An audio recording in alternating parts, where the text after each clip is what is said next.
voy a ser abierto y franco en este punto, convocaría un congreso de docentes y un congreso de intelectuales para que diseñemos todos un plan educativo incluyente de todos los estudiantes, de todos los jóvenes, de todas las edades, preescolar, jardín, etcétera, etcétera. Un plan absolutamente integral. Y hagamos una evaluación de los costos de ese plan. Y organicemos de tal manera el presupuesto que ese plan, esos objetivos y esa calidad se cumplan. Adviertan lo siguiente, no estoy discutiendo como un burócrata. El futuro de la educación tiene que ser construido con todos los protagonistas de la educación del país, desde los trabajadores, educadores, intelectuales y la cultura.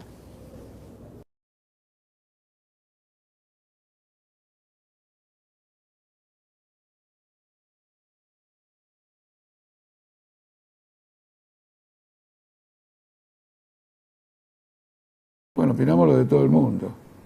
Los docentes cobran en negro, tienen salarios miserables, y allí donde el que ejerce la educación pierde sus condiciones de vida, se ve obligado a trabajar en 2 o más lugares, etc., la caída del nivel educativo es inevitable. El punto de partida de cualquier reforma educativa es la elevación de la calificación de los docentes y por lo tanto el pago de salarios correspondientes que le permitan formarse, que le permitan desarrollarse, que le permitan un aprendizaje cada vez mayor. El otro aspecto es el abandono en que se encuentra la escuela, por ejemplo, en materia de aulas atiborradas, o en muchos casos también de niños y jóvenes que no pueden ir a las escuelas y a los colegios por el agravamiento de la miseria social. Con esto quiero decir que la solución del problema educativo no puede ser desarrollada en forma aislada, sino que tiene que ver con una transformación social general que permita al conjunto de la población juvenil e infantil recibir la educación que se merece. Una causa de este agravamiento de la situación de la educación es naturalmente el saqueo del país por causa de la deuda externa. El otro es por una pertinaz política de privatización, que en el caso, por ejemplo, de la ciudad de Buenos Aires, llega casi a la mitad de la educación pública. Y como al mismo tiempo se encuentra subsidiada o está sostenida por capitales importantes y cobran aranceles, si bien generan un fenomenal encarecimiento de la educación, tienen una ventaja relativa sobre la escuela pública, algo que nunca había ocurrido en el pasado. De modo que los padres de los jóvenes y de los niños se ven obligados, para tener una educación mejor, a endeudarse o a pagar aranceles que en muchos casos son exorbitantes y que se van ajustando implacablemente por la inflación. Nosotros sostenemos que, más allá de toda una transformación social que rescate a la educación del estado siniestral en que se encuentra, empezando por el no pago de la deuda externa, es necesario rescatar una educación pública autogestionada por docentes y organizaciones de la cultura de carácter laico y anticonfesional.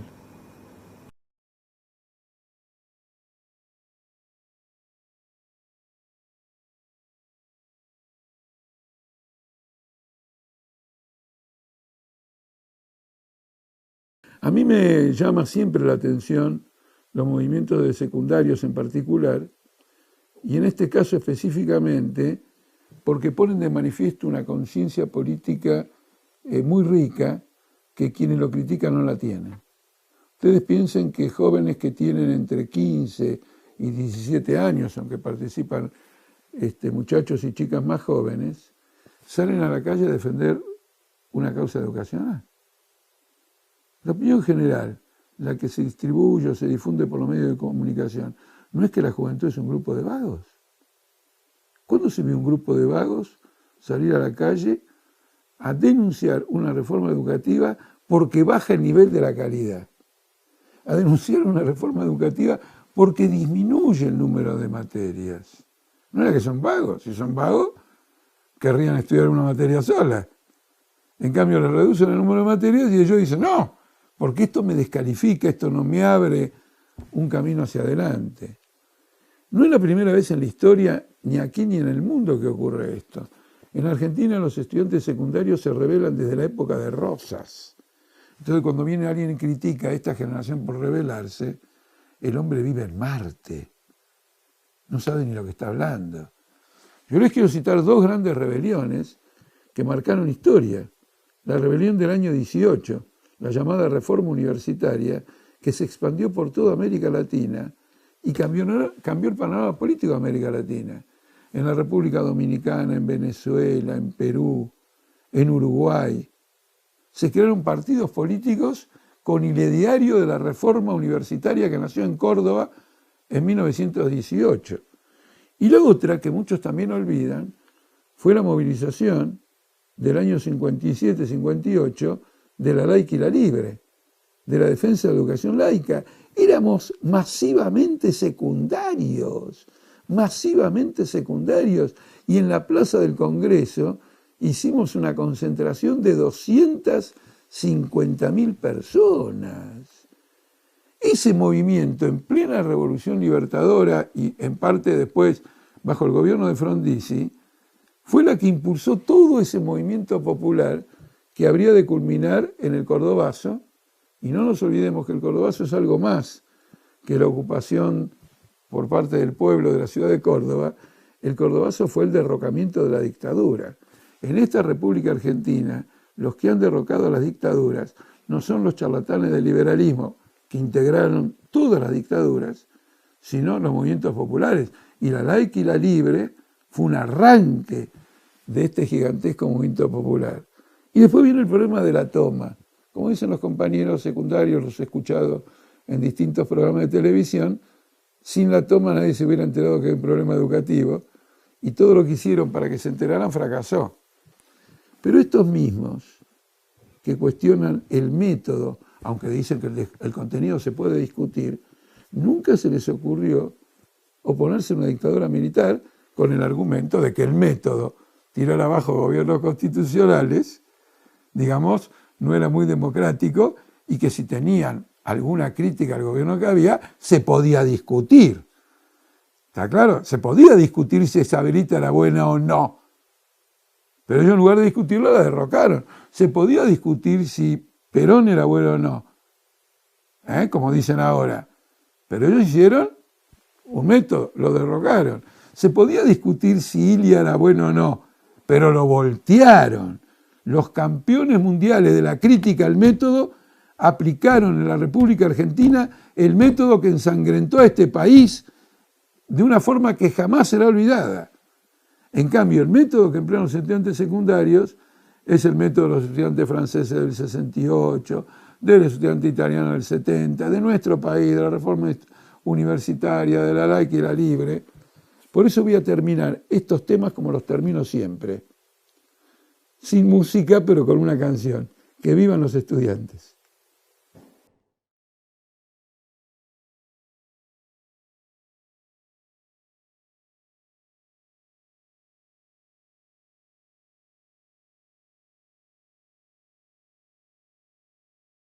Bueno, para acabar con la corrupción hay que democratizar enérgicamente el poder del Estado si se refiere a la corrupción pública, porque también está la corrupción privada. Entonces lo primero que haría es la apertura de los libros y de las cuentas del gobierno, que no las entienden ni los diputados cuando discuten el presupuesto, y la apertura de las cuentas de las empresas. En una palabra, democracia, abran las cuentas, cómo se gana ese dinero, a qué se lo destina, y que cualquier trabajador y cualquier ciudadano pueda ver lo que ocurre. En cambio impera lo contrario, secreto en el aparato del Estado, secreto comercial en el derecho comercial. No, eso no, así va a haber siempre corrupción. Apertura de todo, democracia en todos los niveles, no solamente a la hora de votar.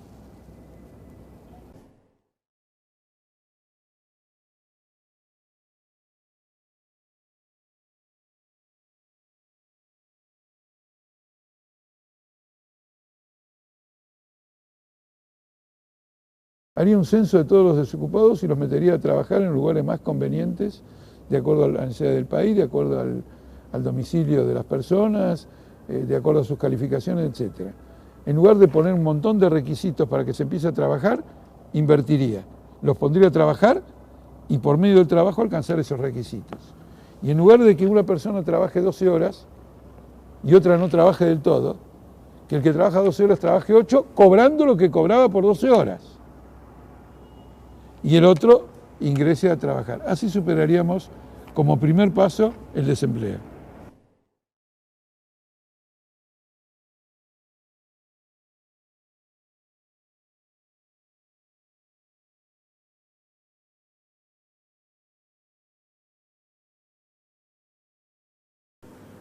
Un gobierno de trabajadores tendría como objetivo número 1, inmediato, urgente, terminar con la desocupación.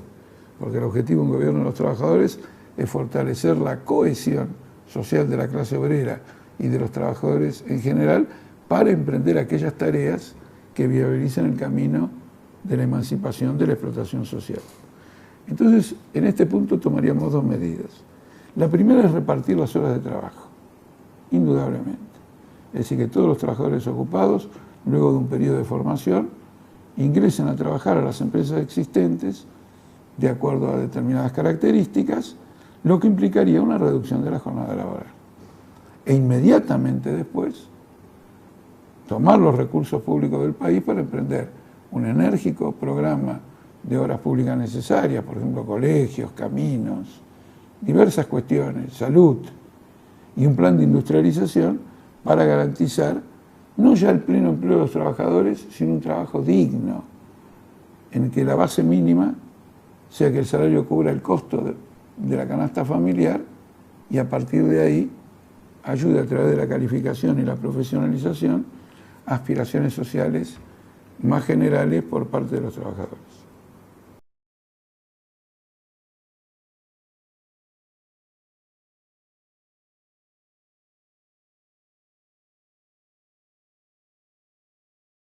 Fuera de que la legislación debe prohibir la precarización laboral, el trabajo en negro, etc., y además el trabajo en negro por definición es ilegal, la pregunta que hay que hacerse es por qué no se implementa. La única forma de implementarla es que en todas las fábricas y en todas las empresas haya comités de trabajadores electos que impongan esta norma. No hay otra forma. Y acá entramos en la frontera o en la transición entre una sociedad gobernada por trabajadores y una sociedad gobernada por capitalistas. Los capitalistas dictan una ley, cuando les conviene la aplican y cuando les conviene no la aplican. Llegado a este punto, los obreros se tienen que organizar para aplicar su propia ley, que en este caso coincide con la ley. Y coincide con la ley porque esa ley es la que ellos conquistaron a través de décadas de lucha. ¿No es cierto? Que el trabajador tiene que tener protección social, protección médica, protección de distinto tipo, y para eso tiene que estar registrado y los patrones tienen que hacer los aportes correspondientes. Entonces la única forma de aplicarlo es esta. Y así ha sido la historia del movimiento obrero. Y los que se encargaron de hacerlo fueron los sindicatos. Y hoy los sindicatos arreglan con los patrones y, disculpen la expresión, se cagan en los trabajadores.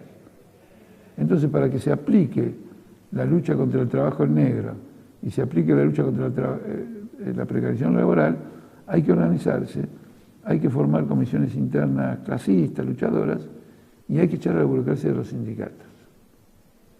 Y esta tarea política de echar a la burocracia en los sindicatos es imprescindible para asegurar que el hombre y la mujer que viven de su trabajo, ¿no es cierto?, puedan efectivamente hacerlo.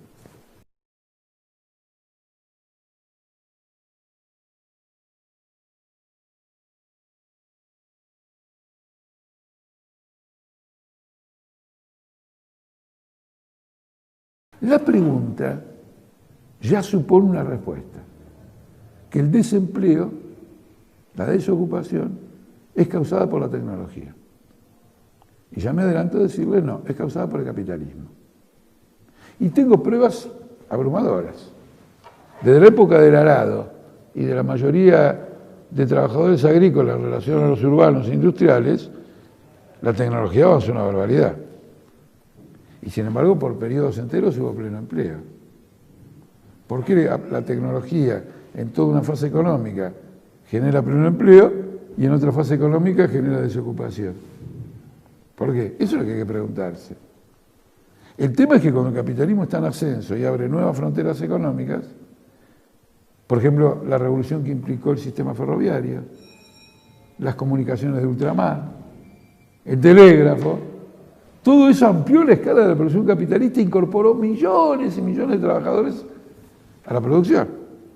Ahora que el mercado mundial está completo y que las ganancias capitalistas ya no se pueden obtener como antiguamente a través de la pura expansión, se carga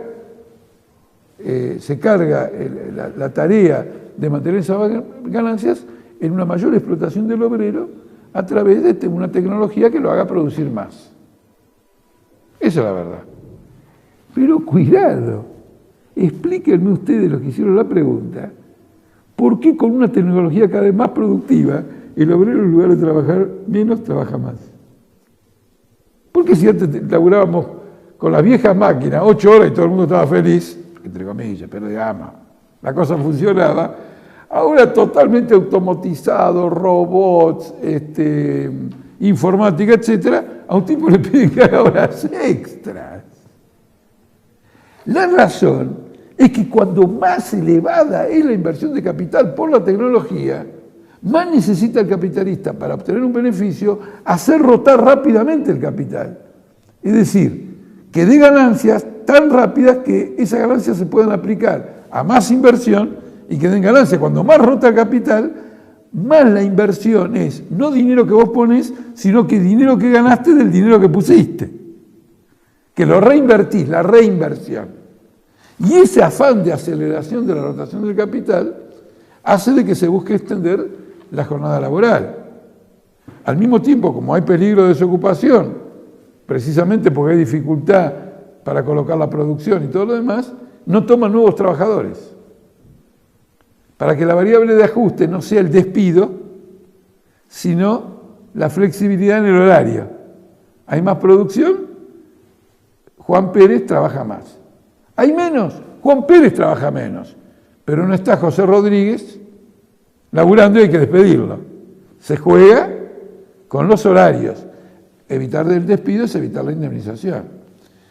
Lo que nos permite el desarrollo tecnológico fuera del marco capitalista es trabajar menos y producir mucho más que cuando se trabajaba más. Pero ahí entonces la producción tiene que tener una finalidad social. Tiene que simplemente buscar el mejoramiento del desarrollo social y no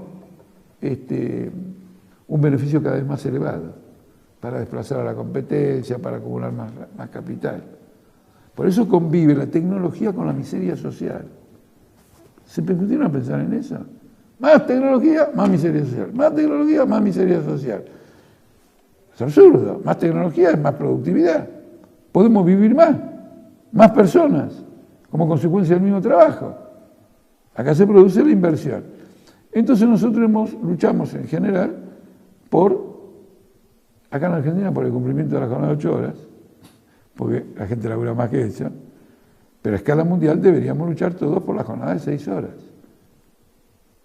Porque cada vez es necesario menos trabajo vivo para poder abastecer las necesidades de consumo, de desarrollo de la humanidad. Hay que reducir la jornada laboral, algo que el capitalismo se niega a hacer, al contrario, alarga la jornada laboral en pleno desarrollo tecnológico.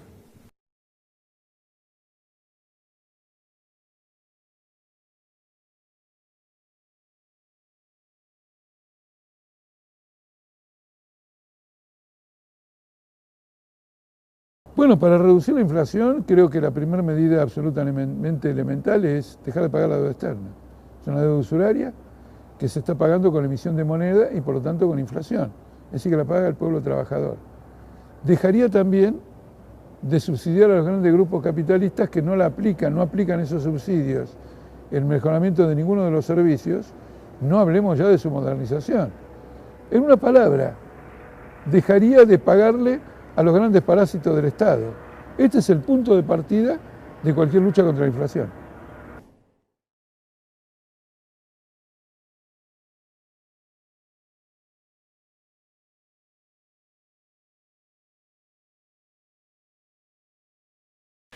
Frente al tema de la inflación, primero quiero aclarar un punto fundamental. Cuando se dice que la inflación es del 25%, 28%, me refiero al conjunto que hace un estudio de estos temas, están disminuyendo la importancia de la inflación. Porque la inflación es un promedio de los precios de la economía. Ahora resulta que hay algunos precios que el gobierno los tiene prácticamente congelados. Entonces bajan el promedio de la inflación. Si no estuvieran congelados, bueno, los tiene congelados, bajan el promedio de la inflación. Significa que los otros productos aumentaron mucho más que el 25%. No es que todos aumentan el 25%. Si algunos no aumentan porque están congelados, los otros aumentan el 30, 40 y 50%. Cuando uno sube al colectivo, no siente que hay inflación. Pero de golpe toda esa inflación la siente en el supermercado, donde no aumenta el 25, sino el 40, el 50, que con el congelamiento del colectivo hace un promedio de 25. Es un problema absolutamente grave. Se lleva gran parte de los ingresos de los trabajadores. El motivo principal de la inflación es la forma como el gobierno gasta el dinero público. En primer lugar, pagándole la deuda externa a los usuarios internacionales. Le saca la plata al Banco Central y le saca los dólares al Banco Central para pagarle. Y el Banco Central, para comprar esos dólares, tiene que emitir dinero. Le da plata a Sirigliano, que le invierte en Miami en una empresa de transporte. Despilfarran como animales. Pagan sobreprecios, y cuando no les alcanza el dinero que recaudan para sostener todo eso, empiezan a imprimir moneda. Los adversarios del gobierno dicen: corten los gastos, corten los gastos. No, corten los gastos no. ¿Cuáles gastos? Los gastos para los usuarios internacionales, hay que cortarlos.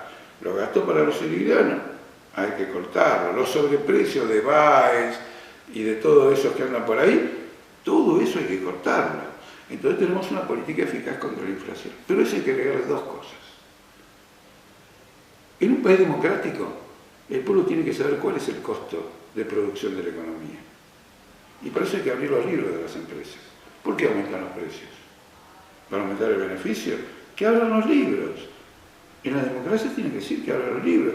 La democracia no es solo votar. Queremos ver los costos de las empresas, que las investiguen los trabajadores. Es fundamental. Y luego, cuando hay inflación, el trabajador tiene que ver ajustado su salario mes a mes. No puede estar esperando un año para que en una tertulia entre el gobierno y los burócratas sindicales digan lo que necesita un trabajador. Mientras tanto, se va deteriorando el salario. Esas medidas son de emergencia, son inmediatas y son fundamentales para parar en seco la inflación. Luego, hay que transformar a la Argentina. Acá hace falta medidas más de fondo, pero eso lo hablaremos en otra ocasión.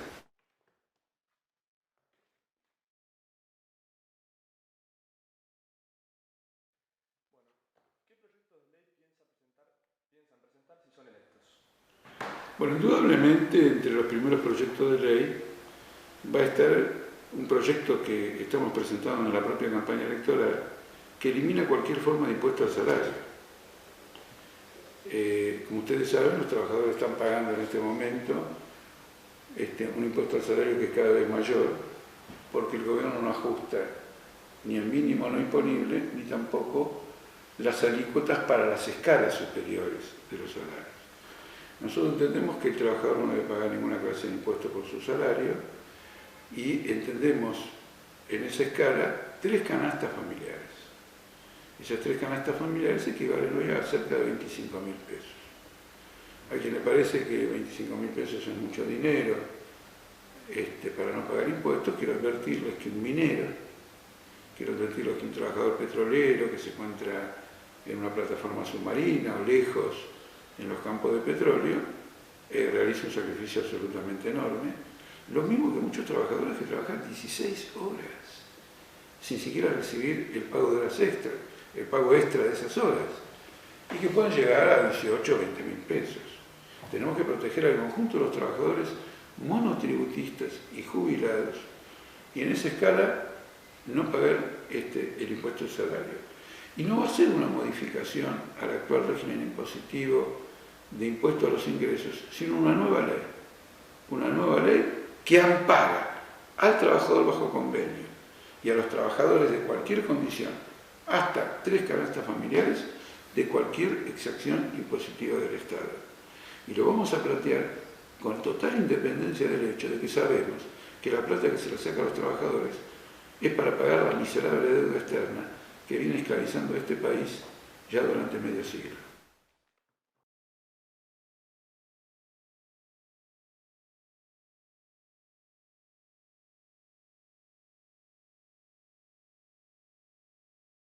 Para entender la aparición de los jóvenes Nini, hay que ubicarse en la crisis del capitalismo, que es una crisis que ya de hace varias décadas, pero acentuada en el último tiempo, reserva a una importante masa, enorme masa de jóvenes trabajadores, le reserva la desocupación. Y esto viene avanzando en las naciones más desarrolladas de Europa y en Estados Unidos.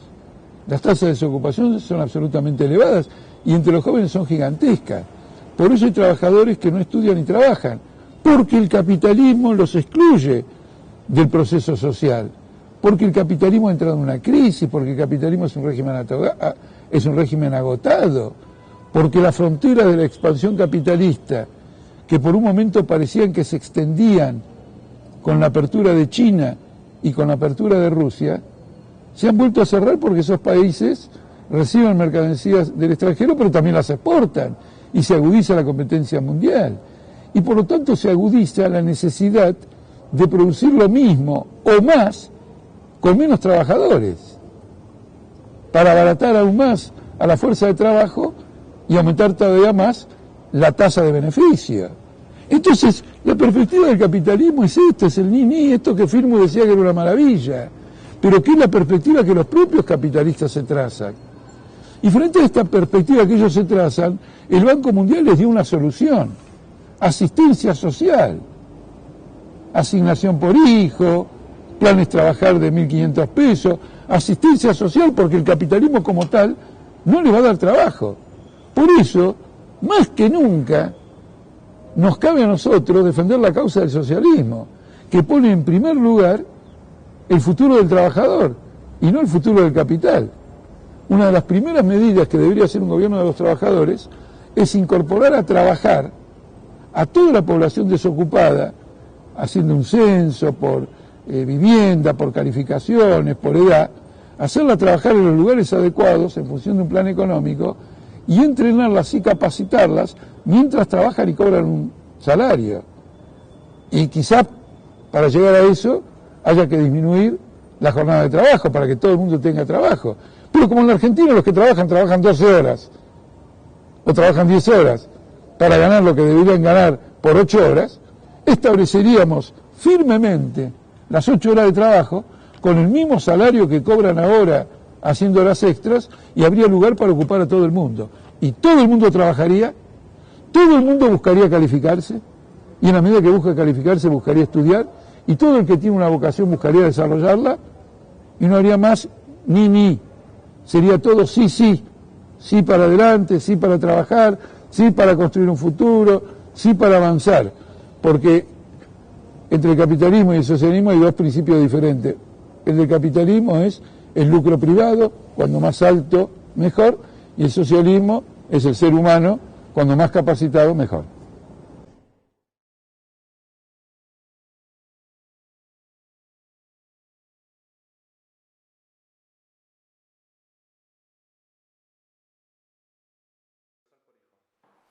Bueno, la asignación por hijo, que tampoco es universal, ni tampoco se encuentra encuadrada en una ley, ni convertida en un derecho, en primer lugar es insuficiente para cualquier familia desempleada. No la saca en absoluto de su condición miserable. El punto más serio incluso ni siquiera es ese, porque cualquier asignación de estas características debiera estar pensada en un sentido temporal, es decir, que el trabajo principal es que esa familia sí tenga trabajo, que se repartan las horas de trabajo existentes, que haya una formación profesional para esas familias, que se desarrollen no los casinos, sino los puestos de trabajo, que no se pague la deuda externa, sino que se coloque el dinero para inversiones que tienen que ver con el desarrollo del país. En cambio, esta asignación está concebida como un sistema permanente de asistencia social. Esto es absolutamente grave. Quiere decir que el régimen político tomado en su conjunto no tiene previsto superar el problema del desempleo. Y aquí viene lo más importante. ¿Quién inventó la asignación por hijo? La asignación por hijo la inventó el Banco Mundial, el hermano gemelo del FMI. Y lo hizo a partir de un estudio en el que establece que el capitalismo en esta época no va a crear empleos suficientes para el conjunto de los trabajadores que la demandan. Entonces ha formado una red de seguridad, una suerte de asistencia social, por el cual millones de personas van a quedar permanentemente en una situación en que tienen que tener asistencia del Estado. No decimos nosotros. No podemos aceptar las condiciones de un capitalismo decadente. Tiene que haber una enérgica intervención pública, creando los empleos, formando a los trabajadores y que cada familia tenga un trabajo digno. Y naturalmente, en los momentos en que no hay trabajo, que debieran ser breves, una asistencia, por ejemplo, como un seguro al desocupado, como una asistencia por hijo, etc. Tenemos una divergencia estratégica. Se esconde detrás de la asignación por hijo la determinación estratégica de mantener permanentemente en estado de indefensión a una masa considerable de familias y de jóvenes.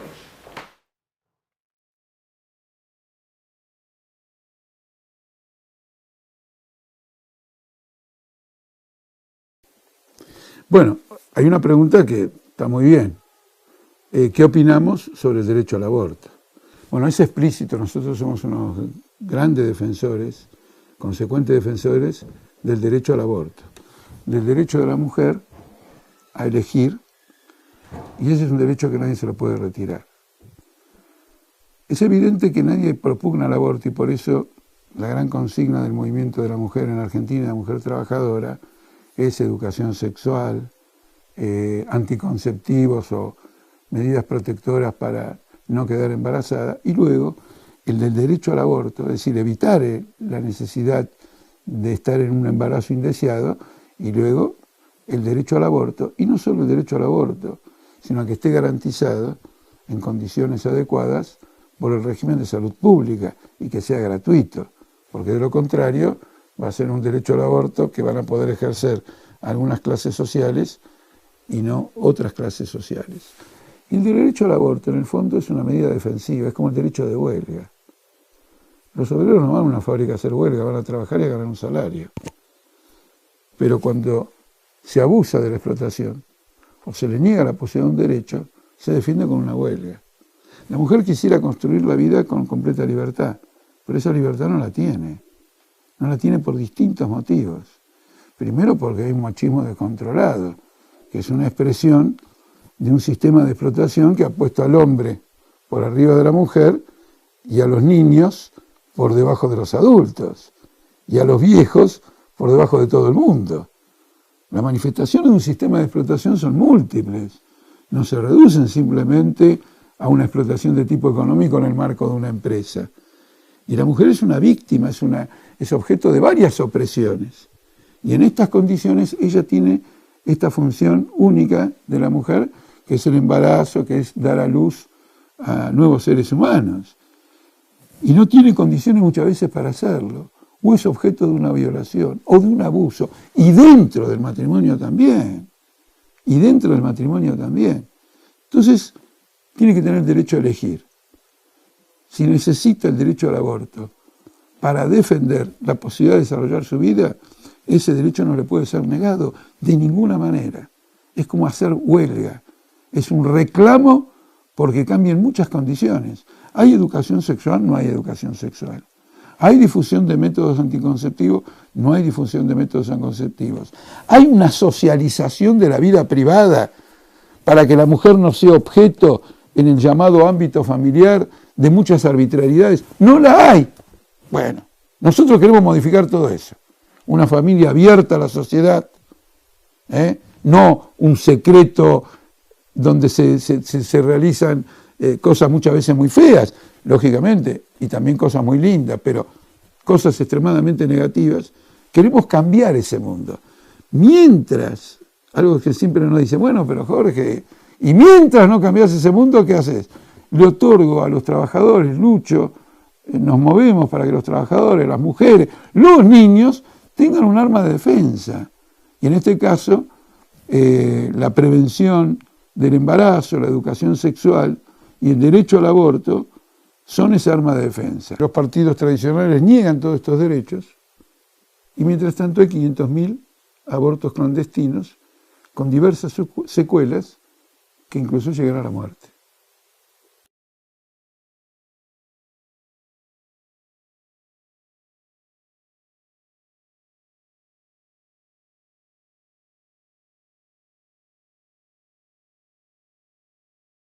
Acá tengo una pregunta que me interesa mucho porque dice, si mi hermano es chofer y dice que ahora hay que bancar a Cristina por lo que hizo, ¿el trabajador de UTA puede mejorar sus condiciones de trabajo? Él pregunta, ¿el transporte público puede mejorar?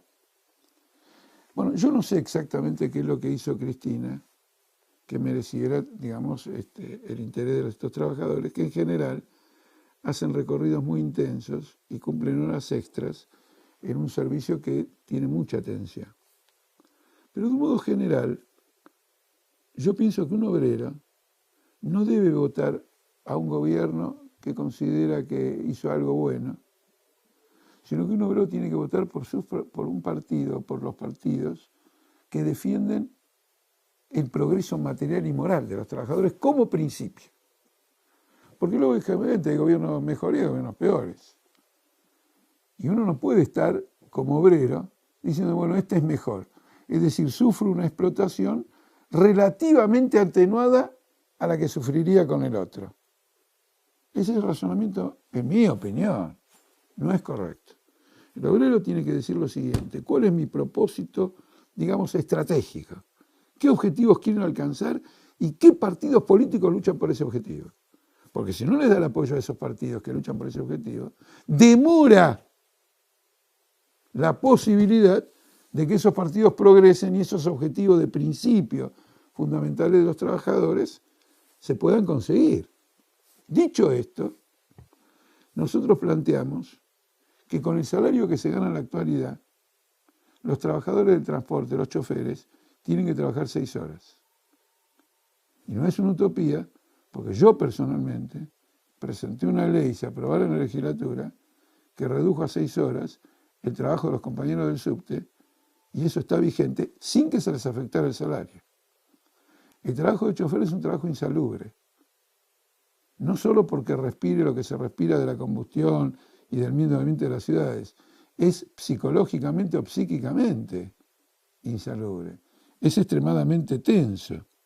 Y con relación al propio transporte público, el transporte público es función del negociado del transporte y es función de cómo está organizada la ciudad. Y la ciudad no está organizada en función de la movilidad de los trabajadores, sino de la rentabilidad que buscan los distintos medios de transporte. Entonces tenemos este embotellamiento gigantesco, todas las líneas yendo hacia el mismo embudo, una falta de complementación de transporte con el subte. Ya esto requiere otra respuesta, que es cómo concebimos la ciudad, los que estamos por el mejoramiento de la vivienda, del hábitat de los trabajadores, y no por el favorecimiento de estos negociados o de la especulación inmobiliaria. Sería ya otro tema, pero ya está claro esto, y nosotros en el Congreso de la Nación vamos a plantear las 6 horas para el personal de salud, sin que se le toque el salario, y por ejemplo para los trabajadores del transporte público, es decir, los choferes, del mismo modo que lo hicimos con el subte.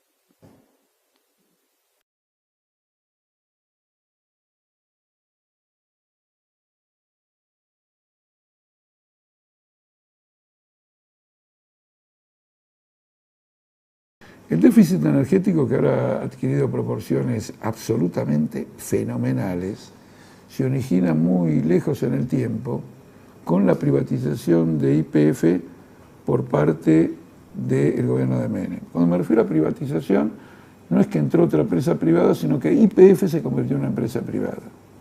Y a partir de ahí desarrolló una política implacable de exportación a los precios internacionales, lo cual fue disminuyendo las reservas relativas de energía que existían en el país.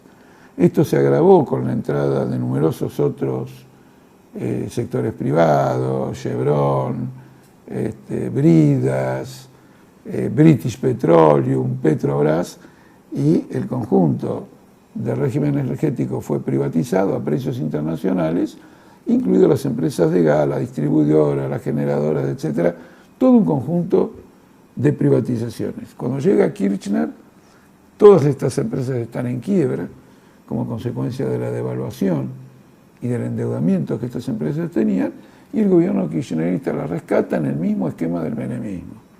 Ahora la debacle energética es completa, como lo prueba el hecho de que Argentina se ve obligada a importar por 12.000 millones de dólares. Bien, llegado a este punto, ¿cuál es la salida? La salida es la nacionalización completa de la industria. ¿Por qué la salida de la nacionalización completa de la industria? Porque el gas y el petróleo rinden una renta absolutamente fenomenal debido a los altos precios internacionales que tienen. Y la cuestión es si esa renta queda en el país o esa renta queda capturada por los monopolios internacionales que sirven para financiar sus negocios en el resto del mundo. La otra cuestión es el problema ambiental. El capitalismo es por definición hostil al medio ambiente, por definición, porque como su interés máximo es el engrandecimiento del beneficio, procura una rotación lo más rápida del capital, porque cuanto más veces las ganancias reponen capital en el curso, por ejemplo, de un año, mayor es el beneficio general. Y esto lleva a una política de descuido completo del medio ambiente. Lo vemos en el Riachuelo, donde no se trata del petróleo, sino del conjunto de industrias instaladas ahí, que han encontrado más barato contaminar el conjunto del Riachuelo que adoptar procedimientos técnicos no contaminantes, pero que hubieran encarecido sus costos y por lo tanto disminuido sus beneficios.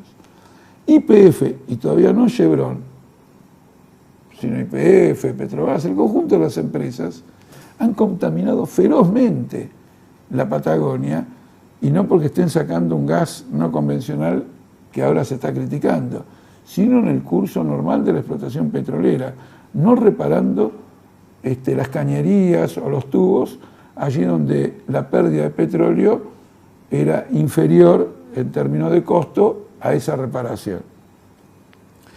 Esto tiene un alcance de tipo mundial. La empresa British Petroleum, exactamente, produjo la contaminación más grande de la historia con la explotación de la plataforma marítima submarina en el Golfo de México. Y está recibiendo juicios por valores de decenas de millones de miles de dólares. Y Chevron en Ecuador, donde hasta los tribunales norteamericanos han ratificado fallos que la multan por una cifra como 19.000 millones de dólares. Entonces el capitalismo y la explotación petrolera son antagónicos y son perjudiciales para el medio ambiente. Nosotros planteamos que los trabajadores, junto con todas las personas especializadas que estén vinculadas al proceso de creación de energía, deben establecer un plan energético vinculado con energías no contaminantes y de un modo general establecer un control obrero donde el interés colectivo por la preservación de la naturaleza supere el afán del beneficio privado. Por eso insistimos en el problema de la nacionalización como una forma de tener la renta petrolera y gasífera para el país y al mismo tiempo como un método para determinar qué metodologías de trabajo contaminan el medio ambiente y cuáles son las prácticas depredatorias del capitalismo que son mucho más aún depredadoras de ese medio ambiente.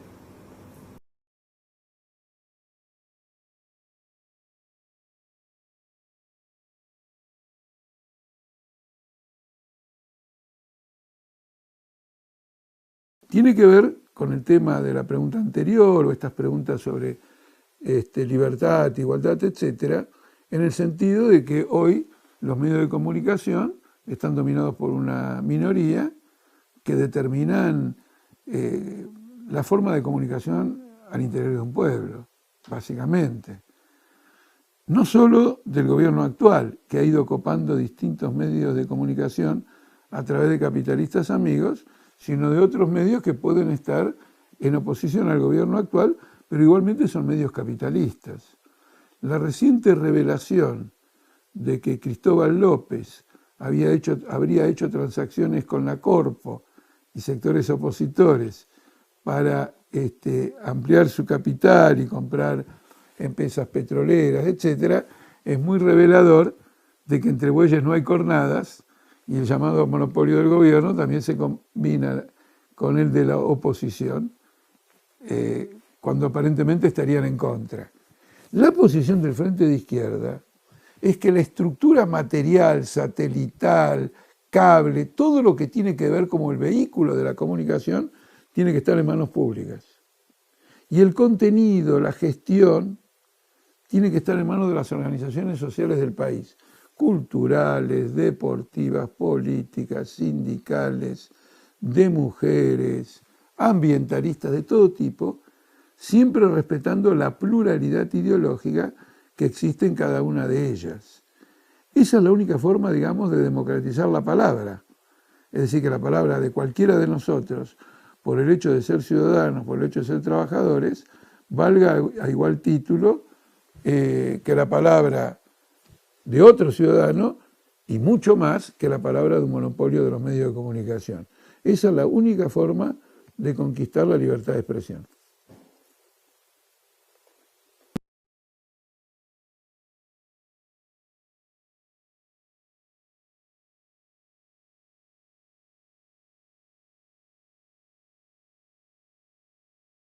Le va a sorprender a ustedes lo que le voy a contestar. No hay que reformar para nada la Constitución.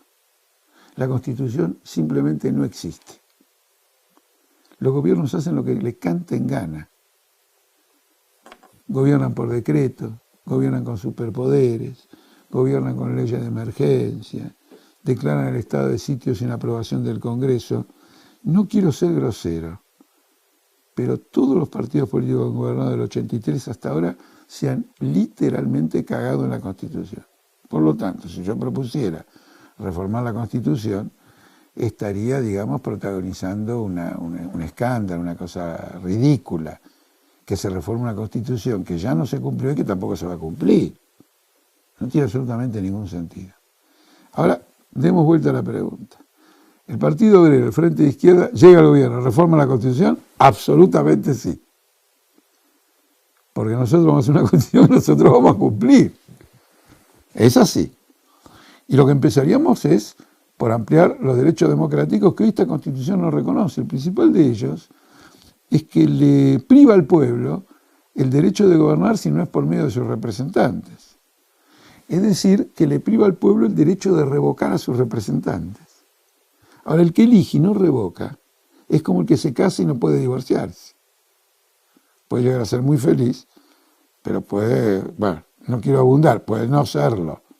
Y no tiene la posibilidad de corregir lo que fue una elección desacertada o una experiencia inadecuada, no la puede corregir y se tiene que jugar de por vida a eso. Entonces no hay derecho electoral si no hay derecho de revocatoria. Tampoco en la división de poderes establece la elección de jueces y fiscales, de modo que crea una oligarquía jurídica, que aunque digan que es independiente de no sé quién, no es independiente del Ejecutivo de nadie porque hay tranzas todo el tiempo, y lo que es más importante, no es independiente de los poderes económicos. Les voy a dar un ejemplo. ¿A algún ahorrista la justicia le devolvió sus ahorros? No. La Corte Suprema falló a favor de la especificación, que fue un golpe de mano anticonstitucional porque atentó al derecho de propiedad y ilegal porque había una ley que había establecido que esos ahorros no se podían tocar en su valor, que eran intangibles. Fue una estafa política fenomenal y la Corte Suprema lo convalidó. Entonces nosotros decimos, si mañana viene una Corte Suprema que lo convalide, como el pueblo lo eligió, que el pueblo la destituya. Eso en el caso que fuera necesaria una Corte Suprema. Pero quiero decir, los jueces que sean electos, los fiscales también. Porque una causa no se mueve. ¿Por qué? Porque un fiscal no la mueve. ¿Por qué no la mueve? Porque hay interés de que no la mueva. En algunos casos son perjudiciales para los trabajadores. El 70% de la población carcelaria ya tiene cumplido un periodo en la cárcel superior a la condena que habría recibido si se hubiera hecho el trámite en su debido momento, en el supuesto caso de que fuera culpable. Entonces el nivel de arbitrariedad para el trato con los pobres y de lenidad con los ricos es absolutamente formidable. Entonces tiene que haber abiertamente esa reforma. Y la otra reforma muy importante también tiene que ver con el derecho de propiedad. ¿Por qué defiende esta Constitución? El derecho de propiedad de los trabajadores no. Si lo defendiera, la inflación le come el salario la propiedad del trabajador, ¿a quién le importa la propiedad del trabajador? No la defiende porque se la come la inflación, se la come un congelamiento salarial, se la come un pacto social pactado por la burocracia y el gobierno. Y si un trabajador no puede pagar la cuota de su vivienda, se la sacan. No hay derecho de propiedad. Pero cuando los bancos quebraron en la Argentina en el 2001, el Banco Central emitió toda la cantidad de dinero necesaria para salvarlo. ¡Qué interesante!, ¿no?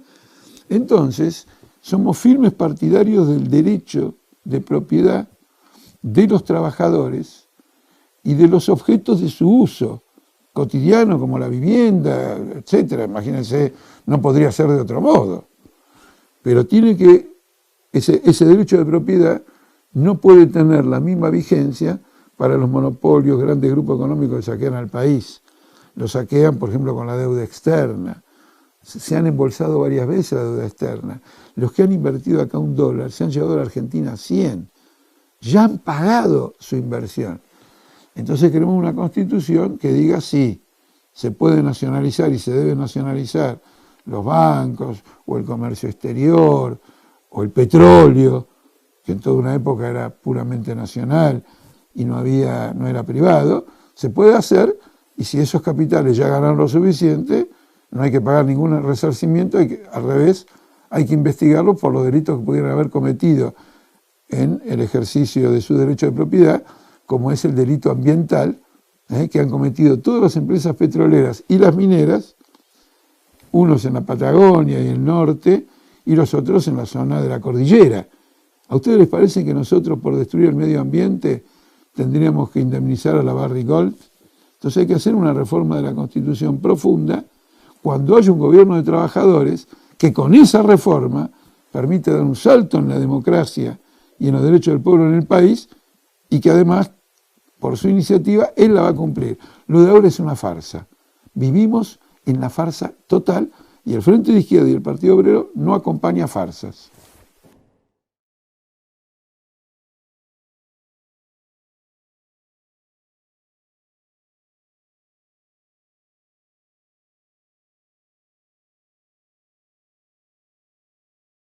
Si no cumplimos con todo esto que estamos diciendo, ¿qué puede hacer un ciudadano? Bueno, nosotros decimos lo que puede hacer porque nosotros proponemos el derecho de revocatoria. Es decir, que nosotros que nos presentamos para ser electos, queremos que se incorpore el derecho del ciudadano a revocarnos antes del mandato porque juzgue que no estamos cumpliendo con ese mandato, que reúne una cantidad de firmas mínimas con capacidad para reunir, que sean certificadas, e inmediatamente se llama un referéndum si ese candidato que fue electo con un determinado mandato lo está cumpliendo o no lo está cumpliendo. Sin derecho de revocatoria no hay libertad electoral, porque vos estás entregándote un mandato y no poder retirarlo. Hay que poder entregar y poder retirar, en cualquier momento.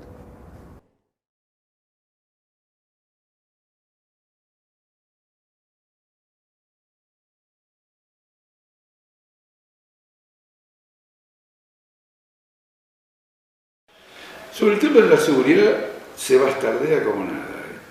Cualquiera dice cualquier cosa, me refiero a los políticos y funcionarios. ¿Qué cosa más importante hay en una sociedad que la seguridad? En cierto modo la seguridad y la libertad van de la mano. Está claro, yo me siento libre porque me siento seguro. No me siento seguro porque me siento libre.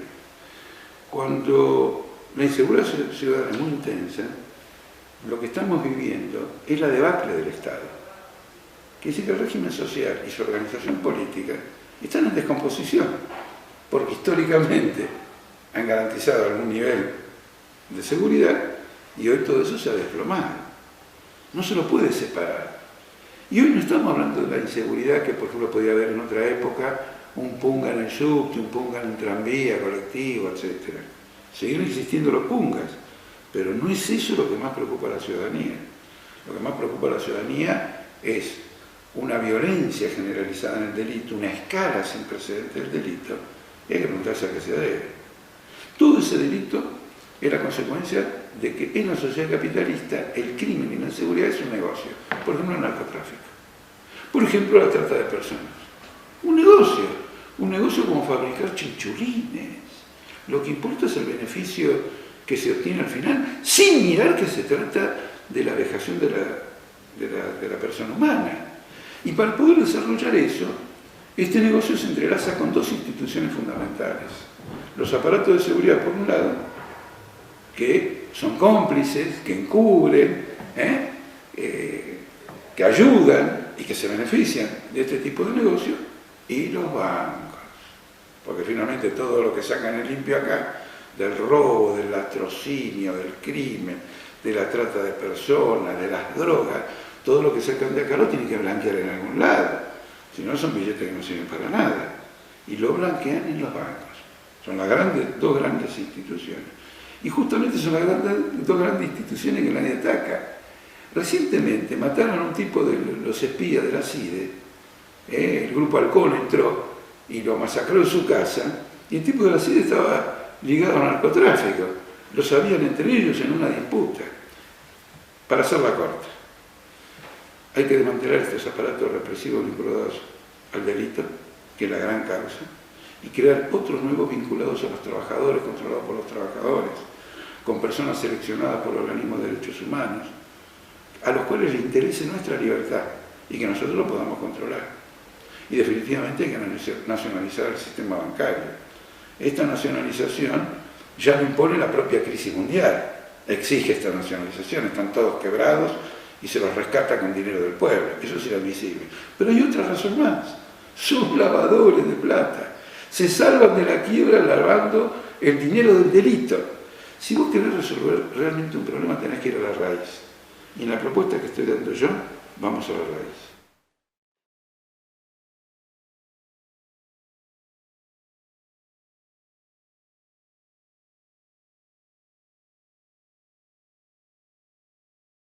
Para combatir la inseguridad, la primera medida que tomaría sería destruir el ensamblaje entre el aparato del Estado y las grandes organizaciones del delito.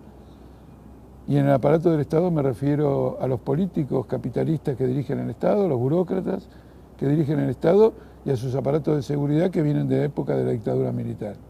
Y al mismo tiempo organizaría y llamaría a la organización de todos los barrios para que ejerzan un control sobre comisarías y todo lo que tiene que ver con la seguridad y la actividad en el barrio, para que distingan quién es un delincuente de lo que es un joven o alguien mayor que actúa por desesperación social y encaminen a este último por la senda correcta y castiguen a aquel que efectivamente es un elemento antisocial al servicio de organizaciones que conspiran contra la tranquilidad ciudadana.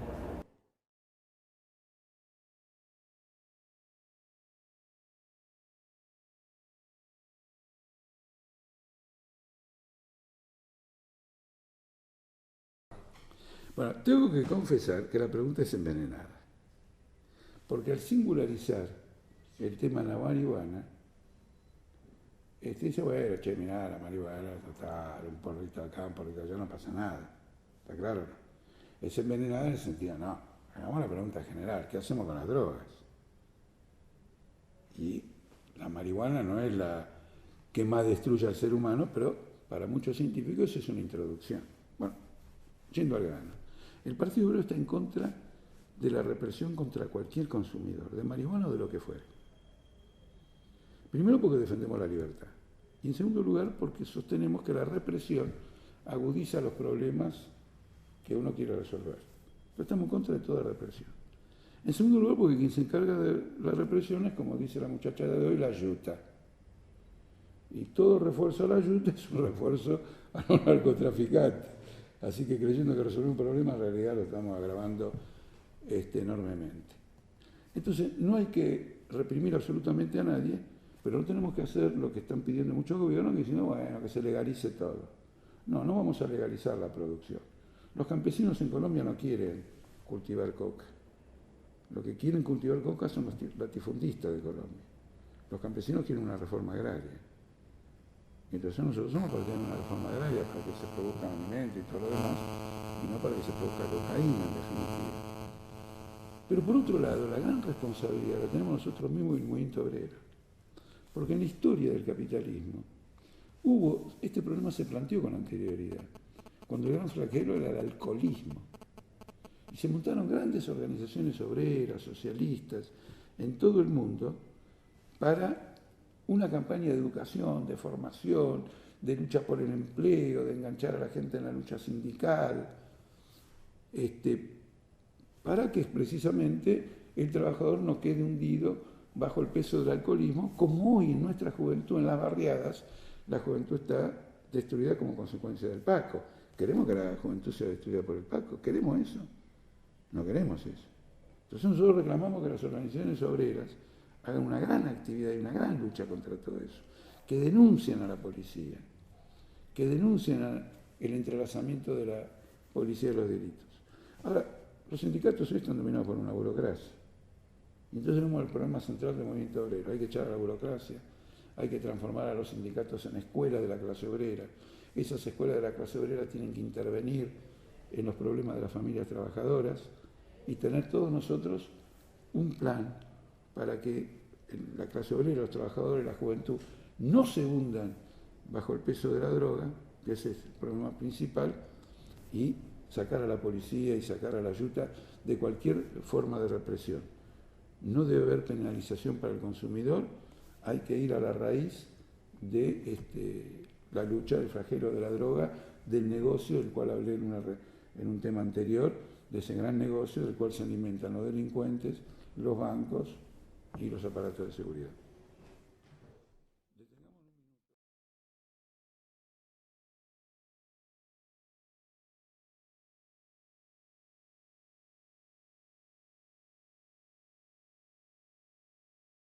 El tema del consumo de drogas no podemos tratarlo en abstracto, tenemos que meterlo en un contexto. ¿Cuál es ese contexto?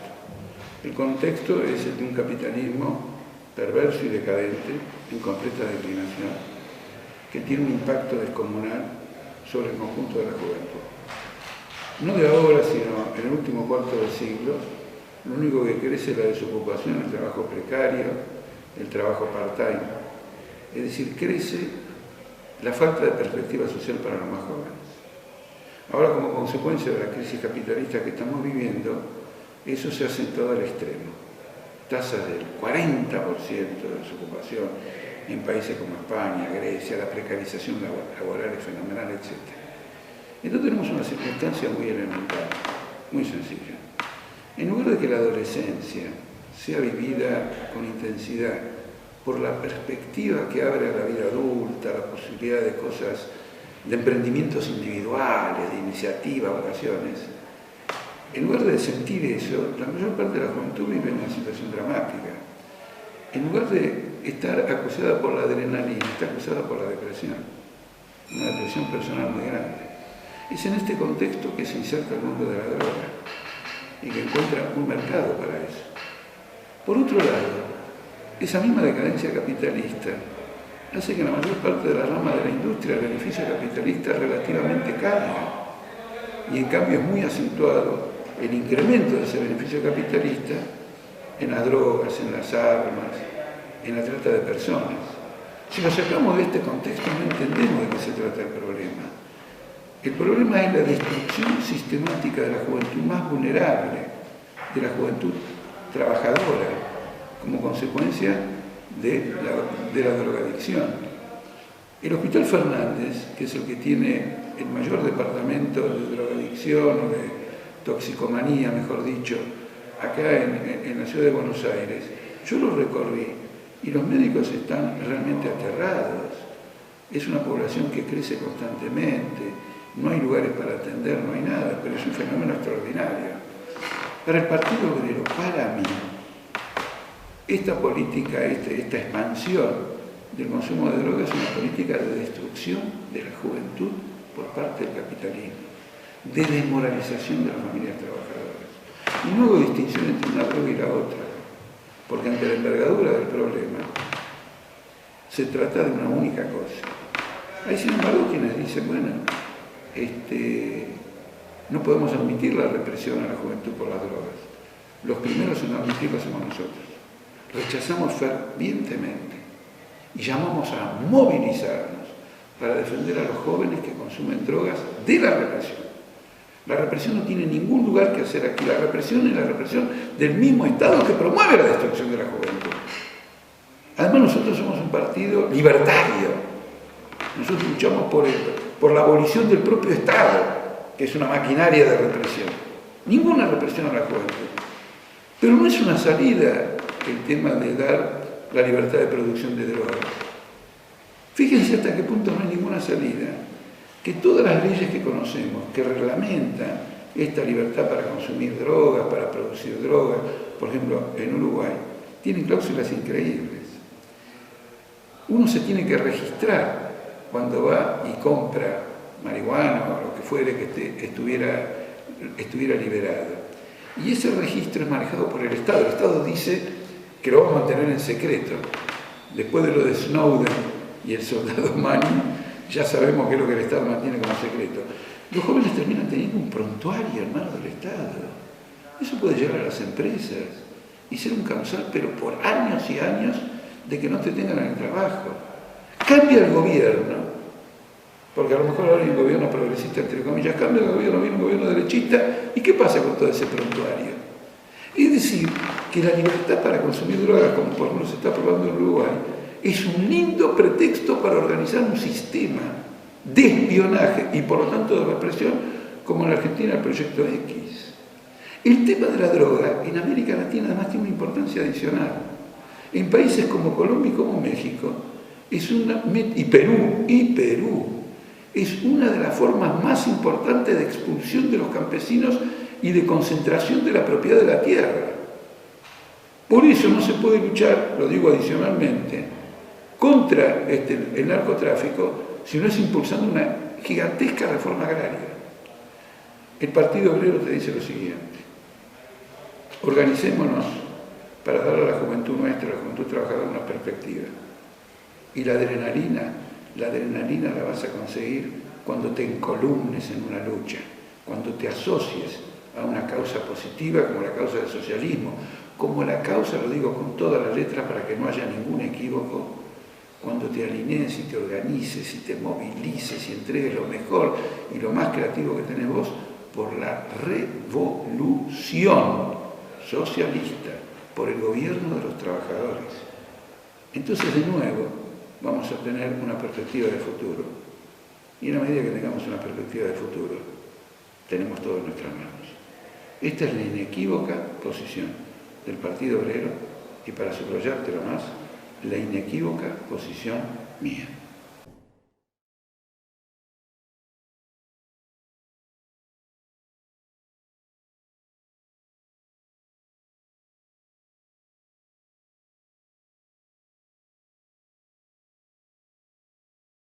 Esta vez voy a dar una respuesta corta. Estamos en contra de la reforma judicial porque afecta profundamente a los trabajadores. Por ejemplo, al negarle el derecho de amparo.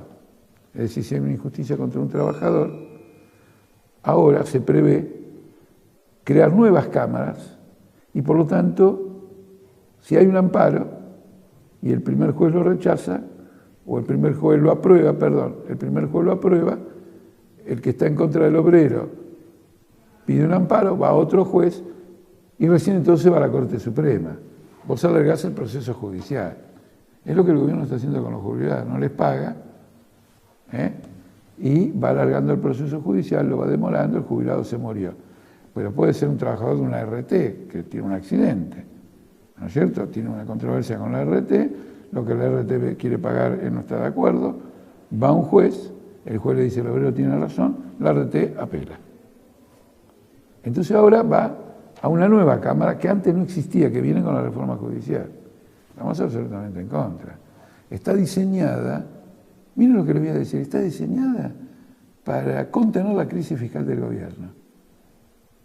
Porque así como hay conflictos de obreros con la RT, también hay conflictos con el Estado, por ejemplo, que paga en negro. Entonces el gobierno, para cubrirse las espaldas de jubilados, de este y lo otro, ha creado nuevas cámaras de casación para alargar los procesos judiciales. Estamos en contra.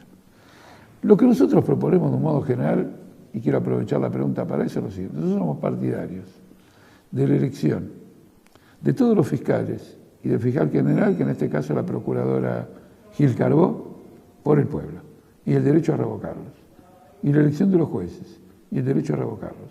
No somos partidarios de que una camarilla formada en el pasado por el Senado y el Poder Ejecutivo, y ahora por el Consejo de la Magistratura, ponga a políticos o a jueces amigos para cubrir sus propias corruptelas y joderlo a los trabajadores. Que sean electos, que sean electos.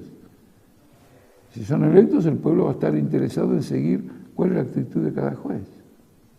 Yo vengo de Salta en una gira muy importante y la opinión de toda la sociedad, de todos los que hablé, pero hasta de periodistas en general, es de que los jueces de Salta están todos ligados al narcotráfico.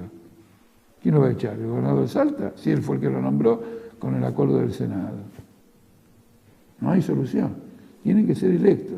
Los jueces y los fiscales. Hay muchos países donde los fiscales ya son electos. Y no son países socialistas ni están gobernados por los trabajadores.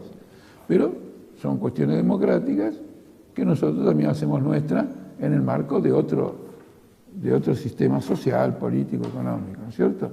Eso es lo que nosotros proponemos, la elección de todo el mundo. Nosotros somos partidarios de que la papeleta del voto y la asamblea para discutir cómo votar sean el principio organizativo de la sociedad, en nuestro caso de la Argentina.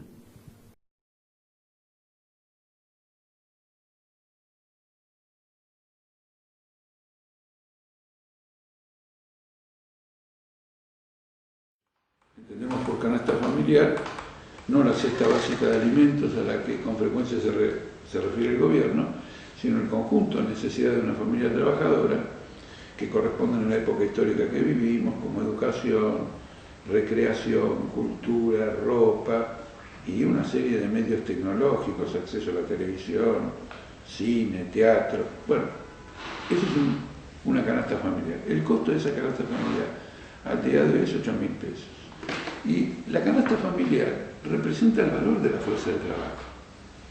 Es decir, aquello que permite a la familia trabajadora reproducir sus condiciones sociales y abrir un futuro para sus hijos. Hay trabajadores que ganan por encima, debieran ganar por encima de la canasta familiar porque tienen cualificaciones, especializaciones. Se acercan más a un técnico que a un simple trabajador. Entonces, el mínimo que debe ganar un trabajador debe ser igual al costo de la canasta familiar. Si esto no ocurre, quiere decir que es remunerado por debajo del valor de la fuerza de trabajo. En esa medida se produce una degradación de las posibilidades sociales de la familia y también afecta a las otras escalas de trabajadores.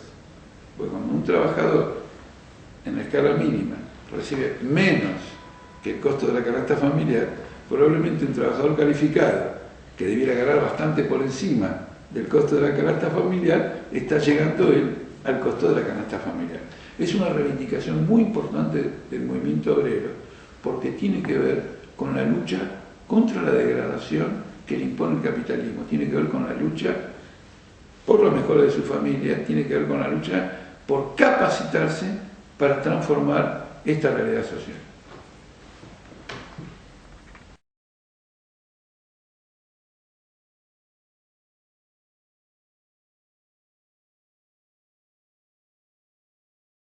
El salario de los trabajadores no genera nunca inflación, porque es claro para cualquiera que un aumento salarial, desde el punto de vista de la economía, desde el punto de vista de la producción, puede ser resuelto con un avance de la tecnología que se revoluciona en forma constante y por lo tanto con un tiempo de trabajo menor producir una cantidad de mercancías mayores. El problema de la inflación es un fenómeno endémico del capitalismo decadente, que cuando empieza a encontrar dificultades para colocar su producción en el mercado a la tasa de beneficio que ellos quieren obtener, encuentran que fracasan. Y los gobiernos empiezan a crear distintos tipos de medidas por medio de la emisión de moneda, por medio de la inflación del gasto. Acá no se pueden discutir los problemas aisladamente. No ha habido inflación durante un siglo y medio o más del capitalismo y de golpe entramos en un proceso a partir de los años 20 o de los años 10 del siglo pasado en un proceso de constante inflación. Entonces no son los salarios los que generan inflación. Lo que sí ocurre es que el capitalista busca bajar constantemente los salarios porque como trabaja con deuda y trabaja con inflación, se la quiere descargar a los trabajadores. Eso no lo podemos permitir, no lo podemos permitir. La respuesta a la crisis del capitalismo no puede ser agravar la miseria de los que son las víctimas del capitalismo. Hay que superar este sistema que está completamente agotado.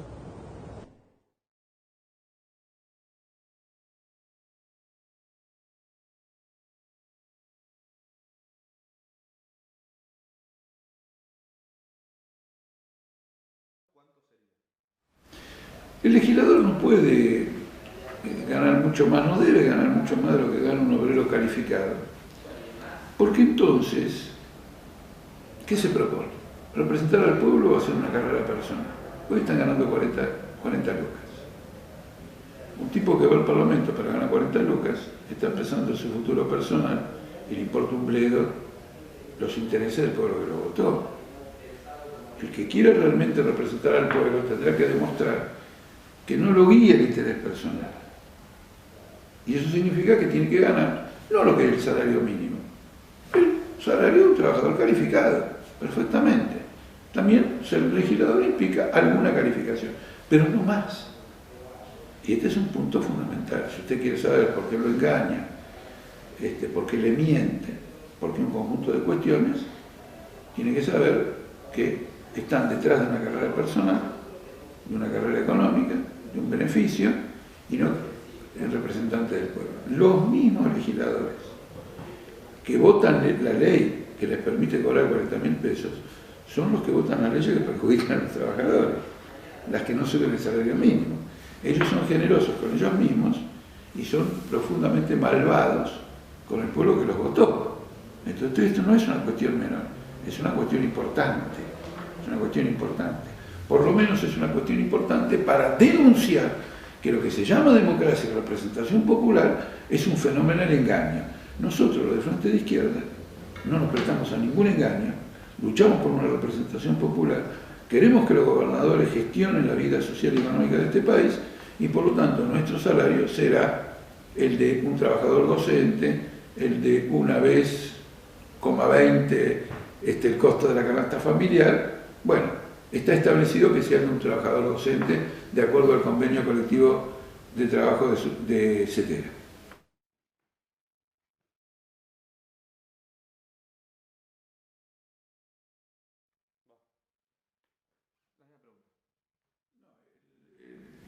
El impuesto a las ganancias no puede ser pagado por ningún trabajador porque el salario no es una ganancia.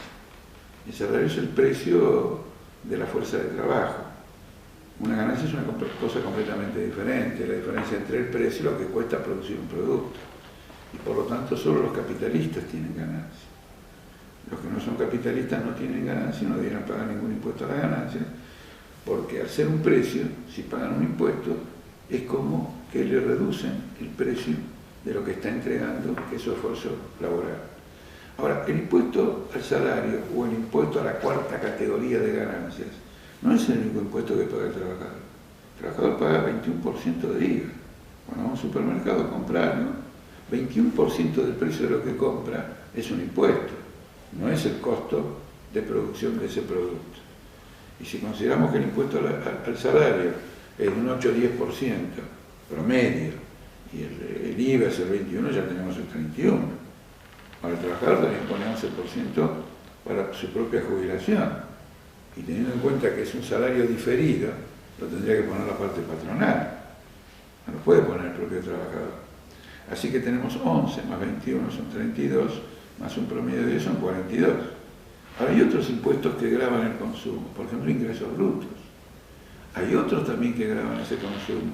Por ejemplo el inmobiliario, una vivienda única, que no es, digamos, algo de acumulación inmobiliaria, sino que es estrictamente para vivir. Si nosotros juntamos todo eso, llegamos a la conclusión de que por arriba del 50% es lo que el Estado grava a los trabajadores. Impresionante, porque los capitalistas simplemente pagan un 35% de ganancias y la importancia de los impuestos al consumo es menor, dado que el impacto sobre su salario es completamente, el salario de un capitalista es tan grande que el impacto de un impuesto al consumo es absolutamente menor. Casi el 52% del salario de un trabajador se lo lleva el Estado. ¿Para qué? Para pagar la deuda externa, para pagar a sectores subsidiados de empresarios o concesionarios, un verdadero atropello, una verdadera confiscación.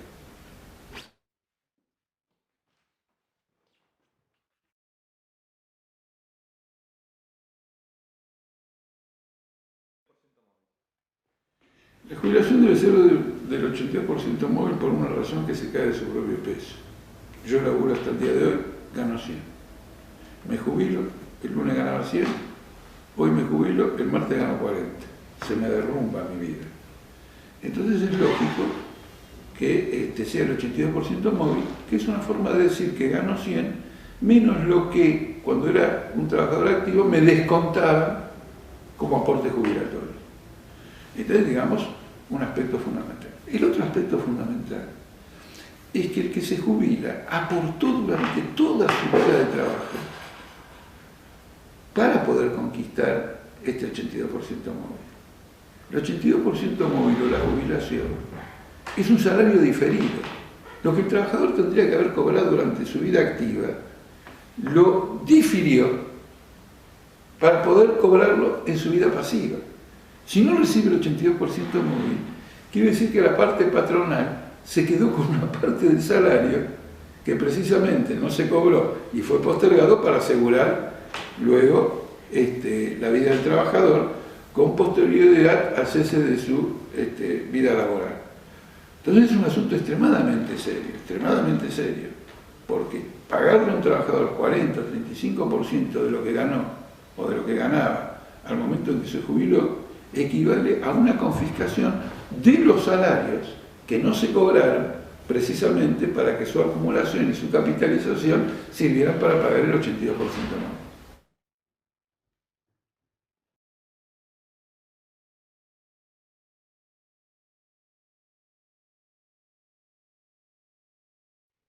Bueno, la devaluación hay que comprender, es fácil de comprender, implica que la moneda pierde valor y como el salario se cobra en pesos, en moneda, automáticamente pierde valor el salario. Entonces un trabajador está en contra de la devaluación. Ahora el empresario no, porque a este le interesa la devaluación de la fuerza de trabajo, es decir, que el salario valga menos el poder adquisitivo porque eso aumenta sus propios beneficios. En este momento, la crisis del gobierno en materia económica, una gran salida de capitales, una inflación que hoy seguramente ya del 30% anual, hace que los capitalistas pidan que se devalúe la moneda, porque si se devalúa, obtienen por cada dólar que exportan más pesos que antes. Antes por cada dólar obtenían 10, se devaluó la moneda, por cada dólar obtienen 20. Fantástico.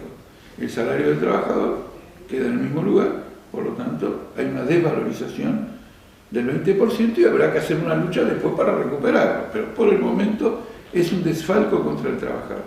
E incluso beneficia también al importador, porque al devaluarse la moneda, cada dólar que entra, en lugar de ser 10 son 20, y entonces el que trabaja para el mercado interno tiene mayores facilidades para competir con la importación.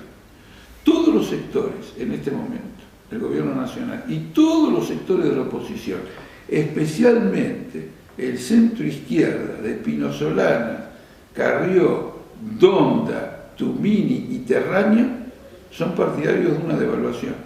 Creen que esa es la salida al desequilibrio económico que hay en el país.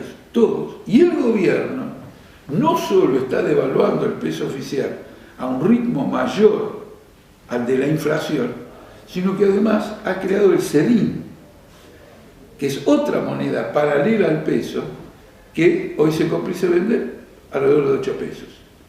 Como el tipo de cambio oficial es 5,45 y el CDI se cobra 8, eso implica una devaluación monetaria del 80%, del 35%. Brutal. Todo el mundo trabaja por la devaluación. El Partido Obrero y el Frente de Izquierda se oponen y consideran que los problemas económicos del país no se resuelven mediante desfalcos monetarios, sino mediante una reorganización de la industria, una reorganización de la producción que elimine los despilfarros de la producción en Argentina.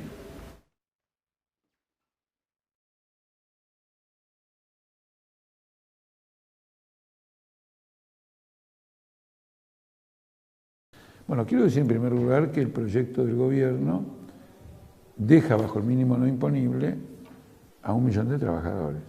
Es decir, deja con el impuesto al salario a 1 millón de trabajadores que ganaron en el curso del año o ganan incluso ahora más de 15.000 pesos. El proyecto del gobierno además no modifica el monto del impuesto según las escalas. Y como la inflación hace que el salario aumente y pase de una escala D, ¿no es cierto?, a una escala E, o que, y efectivamente así de escala en escala, entonces se va modificando el impuesto, se va modificando el porcentaje del impuesto, paga cada vez más. ¿Qué hace el gobierno? Bueno, saca del impuesto, al decir los que ganan menos de 15.000 pesos no pagan impuestos, lo saca de ese impuesto. Bien, 10 puntos, aquí tienen, volviendo al tema anterior, aquí tienen una medida que está bien. Pero miren qué cosa curiosa. Esta medida que está bien con las limitaciones que señaló, no tiene futuro. Esos 15.000 pesos en diciembre, cuando terminen las elecciones, ya no van a valer 15.000 pesos. Entonces, van a terminar habiendo aumentos salariales que van a llevar el salario para arriba de 15.000 pesos. Los que pagan, el millón que ya dije que pagan, seguirá pagando, más, porque va a pasar de escala. Y el que aumente un salario porque subió la inflación y que ahora se lo sacó, va a volver a pagar.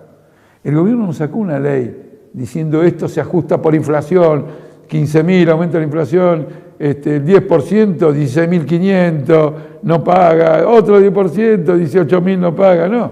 Dijo 15.000. Y no previó una ruta futuro frente a un salario que lo consume la inflación. Entonces, dentro de poco tenemos la misma situación, absolutamente clara.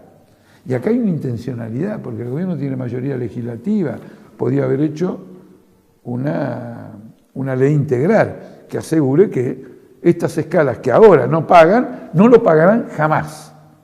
Ni los jubilados, ni los monotributistas, ni los asalariados. No, sacó una resolución de la AFIP. Es decir, hay una amenaza. En poco tiempo más, semanas, meses, los trabajadores están pidiendo aumento de salarios. ¿Qué hace Massa?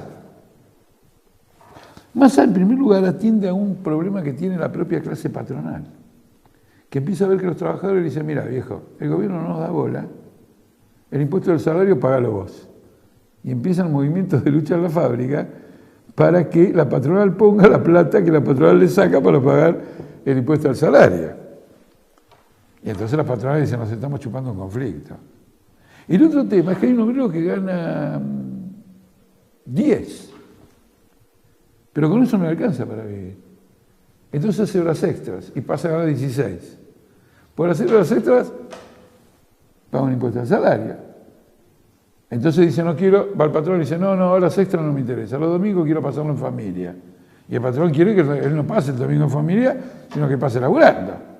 Entonces quiere que se eleve eso, que el gobierno asuma la carga de no recibir el impuesto al salario para que se labure horas extras, para que la gente haga trabajos penosos que son pagados más, ¿no es cierto? Y en definitiva para que no pida o no reclame que el patrón lo pague. O sea, que se creó una crisis. Entonces viene Massa y dice, sí, fenómeno, hay que aumentar el mínimo no imponible. Y de alguna manera plantea lo que planteó el gobierno, subir el mínimo no imponible. El problema es que no se trata de mínimo no imponible. Los trabajadores no deben pagar impuesto al salario. Porque el salario es lo que, en lo que se llama economía capitalista, estableció el mercado como el precio de la fuerza de trabajo, a través de la lucha de los obreros, las presiones de los patrones, la inflación, toda una serie de mecanismos, las clases chocan y llegan a que este es el nivel salarial. Esto es lo que la clase trabajadora logró arrancar en esta condición la clase capitalista. Ya está, llegamos a un acuerdo, mi salario es este. ¿Todo bien? No. Cuando va a cobrar, viene el Estado y le meten la mano ahí. Entonces nosotros hemos presentado un proyecto de ley superior. Abolición del impuesto al salario, no aumentos y subas del mínimo no imponible de la cuarta categoría. Hasta 3 canastas familiares no paga nadie. Los trabajadores en convenciones colectivas de trabajo, aunque ganen por arriba de 3 canastas familiares, tampoco pagan, porque son asalariados. Y uno dice, pero Jorge, ¿vos querés que un obrero gane 26.000 pesos? Puede ser, sí, puede ser que gane 25.000 pesos. Y si no, anda vos a trabajar a una plataforma marítima en el Atlántico para sacar petróleo. Anda vos. Él se queda 6 meses ahí, a veces 8 meses. No ve a nadie. Hace ese sacrificio porque después piensa que cuando vuelva a tierra por un periodo va a poder mejorar a su familia. Vayan ustedes. Vayan a los socavones de las minas, laburen horas extras. Hagan trabajos insalubres. Ojo, esta es la posición nuestra. Y después viene el burgués famoso que dice, ay, la izquierda quiere aplanar hacia abajo. Como ustedes ven, no. Nosotros no queremos que ningún trabajador, aunque gane un salario superior al promedio, pague impuesto al salario. No queremos aplanar hacia abajo. Nosotros queremos aplanar hacia arriba, no hacia abajo. Entonces defendemos a todas las categorías de trabajadores.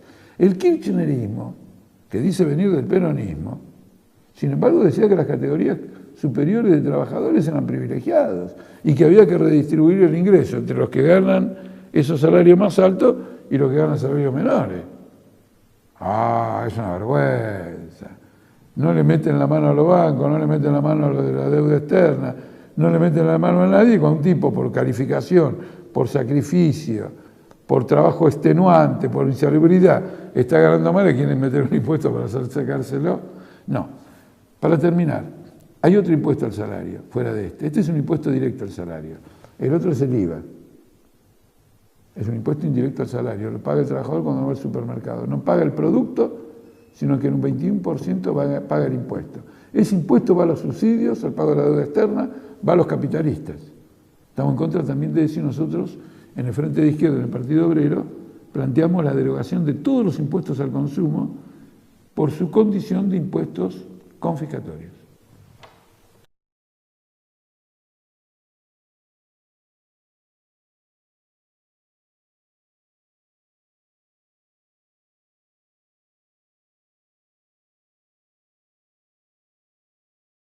Todos los regímenes sociales que tienen una forma de organización estatal, todos los que ha habido en la historia, del color que ustedes quieran, han sido restrictivos de las libertades. ¿De quién? En general de las clases dominadas. Las clases dominantes restringiendo la libertad de las clases dominadas. Por ejemplo, la libertad que tiene el dueño de Techín, Paolo Roca, no es la libertad que tiene un cacique com. Eso es incuestionable. La libertad que tenés vos no es la que tienen todos los políticos y los grandes empresarios, que dominan los medios de comunicación, hablan cuantas veces quieren, mandan a otros a hablar por ellos, y vos, y la gran mayoría, incluso yo mismo, y ni que decir el Partido Obrero, no tenemos ese acceso. Hay una restricción permanente. Las cárceles no están pobladas por los ricos, y los ricos cometen muchos delitos. Las cárceles están pobladas por los pobres. Entonces, lo primero que hay que comprender es que mientras la sociedad tenga una forma de organización estatal, es decir, que alguien tiene el poder, existe el despotismo, hay una restricción objetiva de libertades. En un gobierno de trabajadores, esa restricción de libertades va a existir también, al menos por un tiempo, pero va a ser una restricción que la mayoría de los trabajadores va a imponer sobre la minoría que siempre explotaron, que siempre los explotó. Pero ¿cuál va a ser la finalidad? La finalidad va a ser quebrar las normas de derecho, los criterios establecidos, las resistencias que van a producir al establecimiento de una nueva forma de sociedad. En esa medida, quebrar la resistencia de esa minoría de explotadores por parte de una mayoría de trabajadores va a ser un fenómeno transicional. porque una vez abatida esa resistencia, construiremos una sociedad de iguales, sin dominadores ni dominados. La igualdad va a ser sinónimo de la libertad. No puede ser de otra manera. No existe esa igualdad sin libertad. Los que dicen que el imperio inca tenía igualdad sin libertad están equivocados. La sociedad inca era profundamente desigual. Entonces, en realidad, con la abolición del Estado, con la abolición de toda forma de opresión, la libertad va a ser un derecho que ni siquiera va a estar consagrado, sino que va a ser ejercido en forma habitual, permanente, como hoy caminamos, bebemos o nos trasladamos de un lugar a otro.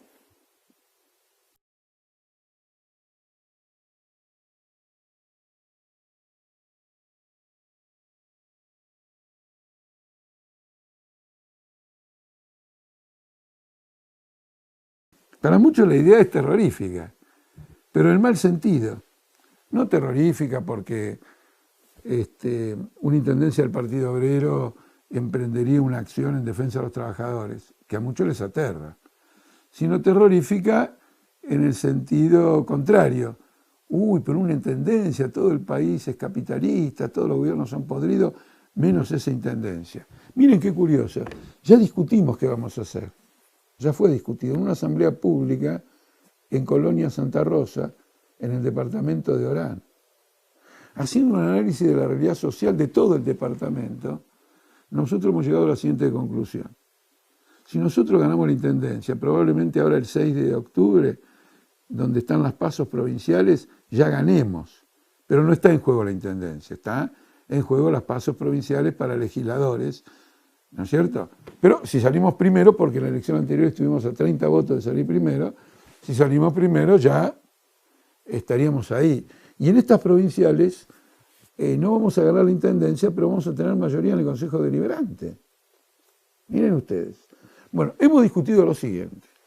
Si tenemos mayoría en el Consejo Deliberante a fin de año, y ni que decir, además conquistamos la intendencia, vamos a iniciar una campaña para que se desarrolle en todo el departamento de Orán un congreso de trabajadores que analice la situación de desocupación, la situación de inseguridad, la situación del narcotráfico, la situación de precariedad laboral y la destrucción del pequeño comercio y la pequeña agricultura como consecuencia de un dominio implacable que tiene en la zona el ingenio San Martín del Tabacal, que en una época fue de Patrón Costas, un viejo feudal burgués del norte argentino, y ahora pertenece a la compañía norteamericana Seaboard Corporation, que prácticamente se la quedó sin dinero.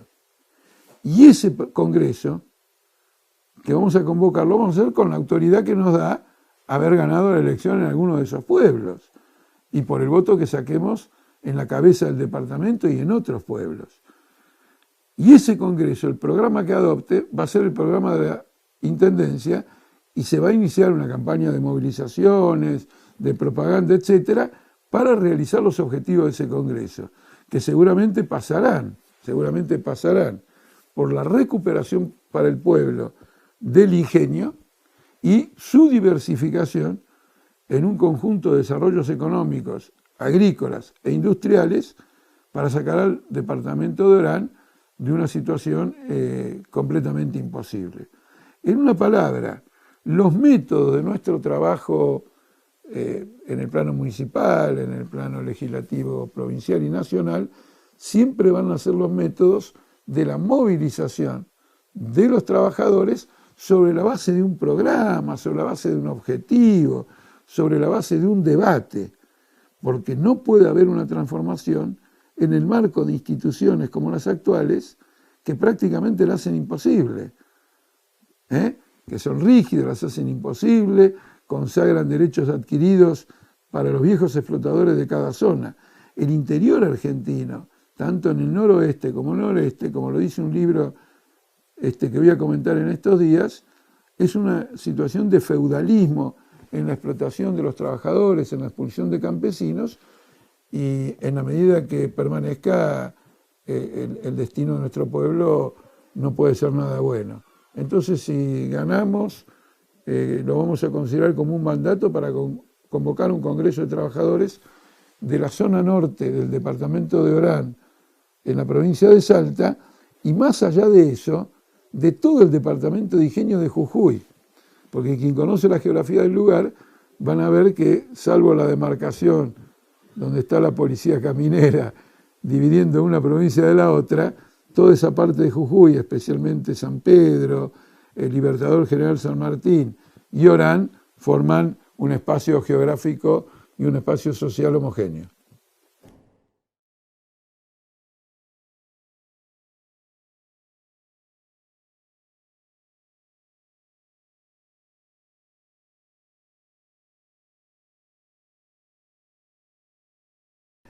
Es una pregunta muy compleja, pero en este caso la respuesta es muy simple. El peronismo se está viniendo abajo y la izquierda está en ascenso. Debemos insistir por este camino. Es un camino de instalarnos en el movimiento obrero, de instalación en las empresas, de acompañar la lucha, de combatir a la burocracia sindical, de luchar por sindicatos independientes y de señalar con profundidad los desafíos que para los trabajadores presenta la crisis del capitalismo. Porque en definitiva es por medio del desarrollo de la conciencia de clase de los trabajadores que la izquierda va a progresar de un modo multitudinario. En lo que respecta al peronismo, el peronismo es nada más que una etiqueta. Si Vudú es peronista, si Massa es peronista, todos los que vienen de la UCD y del neoliberalismo, si Scioli es peronista, es evidente que el peronismo ya no tiene absolutamente más ningún sentido y opera como un aparato de mafias políticas y hasta de mafias económicas. Es decir, el peronismo es un movimiento en completa disgregación. Se trata de un muerto que solamente necesita ser sepultado, de un muerto insepulto. Naturalmente con esto no quiero disminuir la jerarquía o la agudeza de la lucha política que debemos entablar contra estos caciques entreguistas del peronismo. De ninguna manera. Es una lucha feroz porque estos caciques del peronismo son el último recurso de los grandes intereses económicos para mantenerse juzgado al país. Y van a pelear con todas las armas que tienen. Pero desarrollando la conciencia de clase, la organización y la convicción en una mayoría nacional trabajadora, la izquierda va a iniciar una nueva época histórica en el país en unión profunda con el movimiento obrero.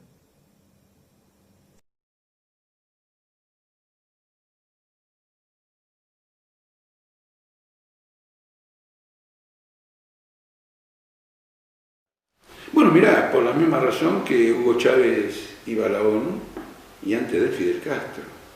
Los discursos de Fidel Castro en las Naciones Unidas, que es un foro del imperialismo, después de la victoria de la Revolución Cubana, reléanlos, fueron fantásticos. Lo que hicieron para despertar la inquietud antiimperialista de los pueblos fue fenomenal. Voy a todos los medios de comunicación a hacer lo mismo que hacen todos los revolucionarios en el mundo para expresar sus ideas y luchar contra la explotación del hombre por el hombre. Ah, perdón, me olvidaba de algo. Los medios oficialistas no me invitan.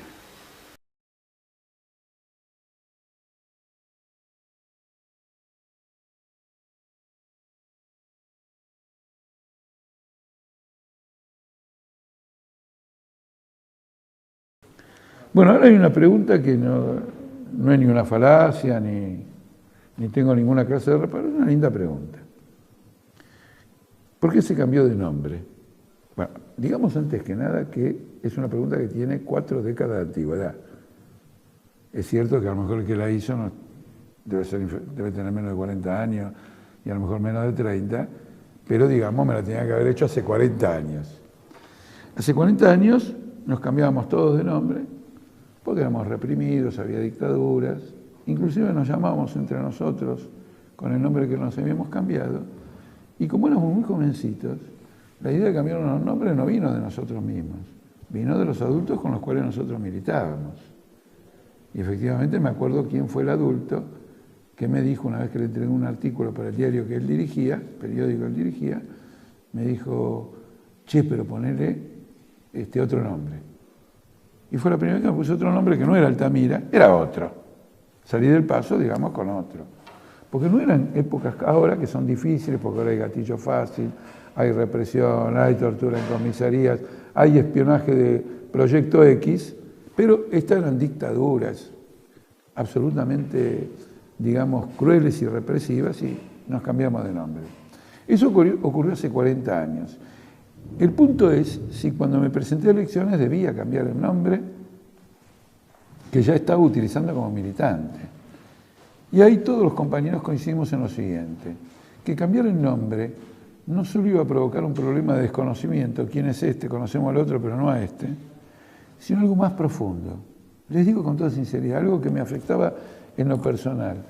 ¿No habrá alguien que pensará que porque ahora hay un régimen constitucional, el Partido Obrero, sus dirigentes cambiaron de orientación, cambiaron de opinión, que se declaran conformes con esto, que a esto se limitaba todo y ahora como todo vuelve a una normalidad constitucional, todo vuelve? Nosotros dijimos que no. Esa lucha la reivindicamos, los nombres los reivindicamos los sufrimientos que tuvimos y los compañeros que perdimos, ¿no es cierto?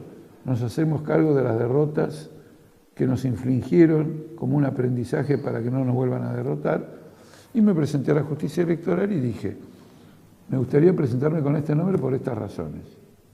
Nunca me hicieron ninguna objeción y automáticamente quedé con ese nombre. Y en política socialista es muy lindo llevar un nombre de combate, porque que yo me llame José Bermúdez fue siempre un motivo de orgullo para mí. Me acuerdo muy bien en la primaria, ¿no es cierto? El nombre del apellido de mi viejo y todo lo demás. Pero ya después en la adolescencia, cuando empecé a militar, tuve un nombre de lucha. Y ir a una elección, en donde todos se sonríen frente a una pantalla de televisión, reivindicando un nombre de lucha, es una cosa muy gratificante.